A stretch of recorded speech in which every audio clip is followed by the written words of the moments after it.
Então, O Bosque, a Palavra é um título que conjuga um pouco, meio que tudo que está dentro da exposição. O bosque tem a ver com o bosque ser um lugar privilegiado nos contos de fadas. E eu trabalho com conto de fadas há 30 anos. Eu fiz minha carreira acadêmica em artes na Universidade de Nova York. Então, eu fiz mestrado e doutorado e pós-doc nessa área de como o conto de fadas, o conto maravilhoso, foi sendo registrado e interpretado e reinterpretado ao longo do tempo, né? Por vários escritores, artistas, bailarinos, coreógrafos. E o bosque é um lugar que, se você pensar nas histórias, é onde acontece a transformação. Então, João e Maria, né, se transformam na floresta, Bela Adormecida, Branca de Neve, todos os personagens. Porque os autores dos contos de fadas definiram essa mudança. Os irmãos Grimm, por exemplo, tinham essa questão de uma mitificação da natureza. A natureza como alguma coisa que realmente te reintegrava com quem você é na essência. Isso, de fato, a gente está vivendo agora, né? Com esse mundo do jeito que está, né? O aquecimento geral do planeta, as mudanças climáticas, a poluição, etc.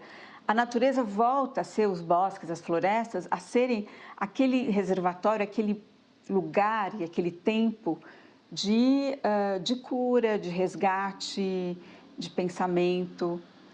Quando eu penso num exemplo importante, eu penso no livro do Ailton Krenak, esse livrinho novo, O Futuro é Ancestral, tem tudo a ver, né, com essa possibilidade agora da gente ter um olhar voltado para a sabedoria dos povos originários, para o que a floresta tem a nos oferecer, para o que esse tipo de vida nos devolve, né, nos refreia, nos compensa, né, de uma vida que se tornou, ao longo do tempo, cada vez mais competitiva, claustrofóbica, virtualizada, solitária, né, adoecida.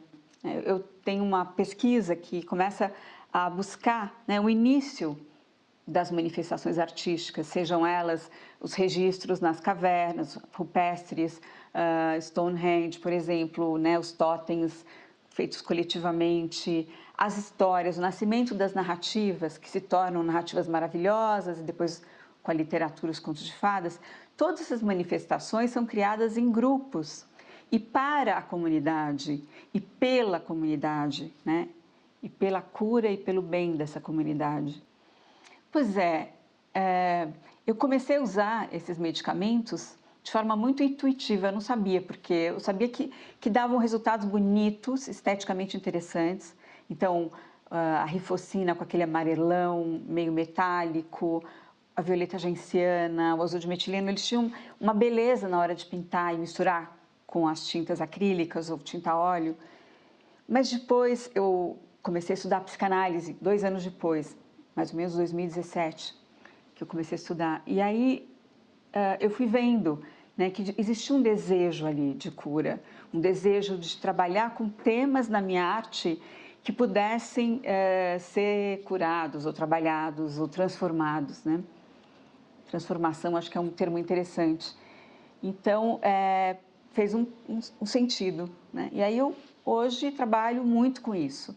Então, nos contos de fadas, por exemplo, a questão do feminino me interessa muito, como essas histórias foram encaixotadas dentro de um ideal que faz jus à sociedade patriarcal. Então, as mulheres protagonistas de uma beleza, de uma passividade, de uma espera de um príncipe, quando, na verdade, essas histórias eram outras. E aí eu desenho essas histórias outras, né, que não são essas bonitinhas da Disney, com iodo, com violeta genciana, como se eu quisesse curar essas versões, essas formações patriarcais, né, pensando em outras possibilidades. Esse jeito de contar, que a Bela Adormecida acorda com um beijo do príncipe e desperta por conta dessa maravilha desse príncipe encantado no cavalo branco, é só um pedacinho de jeito de contar essa história, né? E esse jeito, ele favoreceu, digamos, ele fez parte, ou faz parte de um arsenal de jeitos de ser e de viver que reforça o patriarcado e junto com o patriarcado, uma desigualdade de gênero, uma sintomática repetição de atos de violência contra a mulher e até feminicídio. Então, na verdade, eu não estou destruindo sonhos, eu estou reconstruindo outros jeitos de olhar para esses sonhos e desejos, que não são aquele congelado e mitificado no clichê do patriarcalismo, né? O Roland Barthes tem um livro que é fantástico, aquele dos mitos, né, das mitologias, que ele fala que qualquer coisa vira mito quando ela é desconectada, tirada do seu contexto, ela é congelada e ela é reapresentada como se fosse um absoluto. Então, isso que você está me falando faz parte dessa mitificação. A Bela Adormecida não é salva por um príncipe com o beijo de um príncipe. Isso é um mito, é um mito associado a uma história que tem muito mais a dizer. Não, eu acho que a realidade, esse nome realidade, na verdade, o concreto das coisas é uma forma de cura. Mas o concreto não substitui a nossa vontade e até necessidade de sonhar.